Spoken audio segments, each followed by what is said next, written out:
ایک غریب کسان کی شادی نہایت حسین و جمیل عورت سے ہو گئی۔ اس عورت کے حسن کی سب سے بڑی وجہ لمبے گھنے سیاہ بال تھے، جن کی فکر صرف اسے ہی نہیں بلکہ ان دونوں کو رہتی تھی۔ ایک دن کسان کی بیوی نے اپنے شوہر سے کہا، کل واپسی پر آتے ہوئے رستے میں دکان سے ایک کنگھی تو لیتے آنا، کیونکہ بالوں کو لمبے اور گھنے رکھنے کے لیے انہیں بنانا اور سنوارنا بہت ضروری ہے، اور پھر میں کتنے دن ہمسایوں سے کنگھی منگواتی رہوں گی۔ غریب کسان نے اپنی بیوی سے معذرت کر لیا اور بولا، بیگم، میری تو اپنی گھڑی کا اسٹاپ کافی دنوں سے ٹوٹا پڑا ہے۔ میرے پاس اتنے پیسے نہیں ہیں کہ اسے ٹھیک کروا سکوں، تو میں بھلا کنگھی کیسے لا سکتا ہوں؟ تم کچھ دن مزید ہمسایوں کی کنگھی سے گزارا کرو، جب پیسے ہوں گے تو لے آؤں گا۔ بیوی اپنے شوہر کی مجبوری کو سمجھ رہی تھی، اس لیے زیادہ تکرار نہیں کیا۔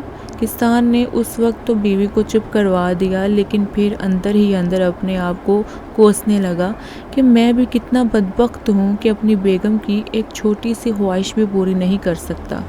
دوسرے دن کھیتوں سے واپسی پر کسان ایک گھڑیوں کی دکان پر گیا اور اپنی ٹوٹی ہوئی گھڑی اونے پونے داموں بیچی، اور اس سے ملنے والے پیسوں سے ایک اچھی سی کنگھی خریدی اور بڑی رازداری سے چھپا کر گھر کی طرف روانہ ہوا۔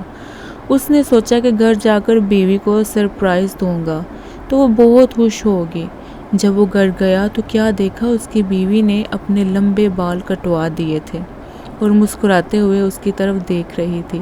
کسان نے حیرت سے پوچھا، بیگم، یہ کیا کیا تم نے؟ اپنے بال کیوں کٹوا دیے؟ پتہ ہے وہ تمہارے اوپر کتنے خوبصورت لگتے تھے۔ بیگم بولی، میرے سرتاج، کل جب آپ نے کہا کہ آپ کے پاس گھڑی ٹھیک کروانے کے پیسے بھی نہیں ہیں تو میں بہت افسردہ ہو گئی، چنانچہ آج میں قریب کے بیوٹی پارلر پر گئی تھی، وہاں اپنے بال بیچ کر آپ کے لیے یہ ایک گھڑی لائی ہوں۔ جب کسان نے اسے کنگھی دکھائی تو پھٹتے جذبات میں دونوں کی آنکھیں نم ہو گئیں۔ محبت صرف کچھ دینے اور لینے کو ہی نہیں کہتے، بلکہ محبت ایک قربانی اور ایثار کا نام ہے، جس میں اکثر اپنی خواہشات اور جذبات کو صرف اس لیے قربان کر دیا جاتا ہے تاکہ رشتوں کا تقدس اور احترام برقرار رہے۔